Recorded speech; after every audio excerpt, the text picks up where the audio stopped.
संहार माना है जरूरी पर मत कर इतना कि हो जाए विनाश। मानव शक्ति अद्भुत है न करे से बेकार। मानव शक्ति अद्भुत है न करे से बेकार।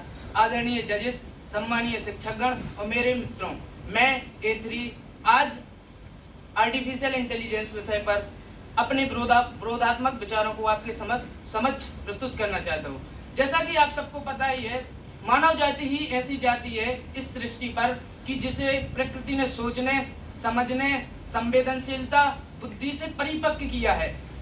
और इन्हीं क्षमताओं के आधार पर मनुष्य ने इस पृथ्वी पर अपना अस्तित्व स्थापित किया है, अपने आप को साबित किया है। लेकिन आज परिस्थितियां बदल रही हैं। मानव अपनी जगह नई नई तकनीकों को दे रहा है, जिसमें आर्टिफिशियल इंटेलिजेंस भी एक तकनीक है, जिससे मानवीय जीवन पर बहुत गहरा प्रभाव पड़ रहा है। जैसे कि हम देख सकते हैं कि मानव की जो स्वास्थ्य समस्याएं हैं वो बढ़ रही हैं, बौद्धिक क्षमताएं हैं वो भी कम हो रही हैं, और जो सोचने समझने की क्षमताएं हैं वो भी निरंतर कम हो रही है।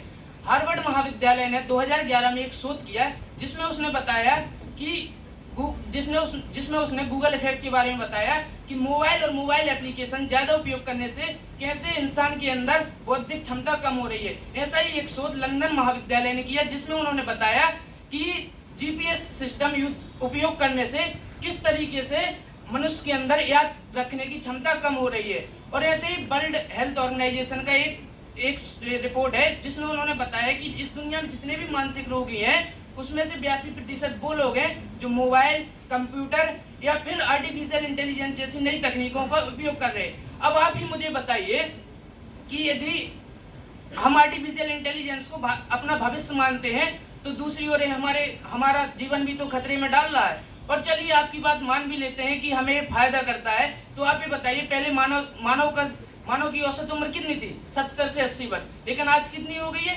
50 से 60 वर्ष। यदि ऐसा है कि ये हमारे जीवन को आगे बढ़ा रहा है तो हमारी उम्र क्यों कम कर रहा है? ऐसे तो इसे हमारी उम्र बढ़ानी चाहिए। और मेरा व्यक्तिगत मानना ऐसा है कि मनुष्य जो आर्टिफिशियल इंटेलिजेंस की बात कर रहा है, कहीं ऐसा ना हो कि मनुष्य जो गड्ढा खोद रहा है खुद उसमें गिर जाए। और जैसे कि चलो मेरे मित्र बोल रहे हैं कि हम इसमें बड़ा आर्टिफिशियल इंटेलिजेंस से हम अपनी सुख सुविधाएं बढ़ा सकते हैं, लेकिन मेरा उनसे पूछना ये है क्या इससे संसाधनों का असामान्य बंटवारा नहीं होगा?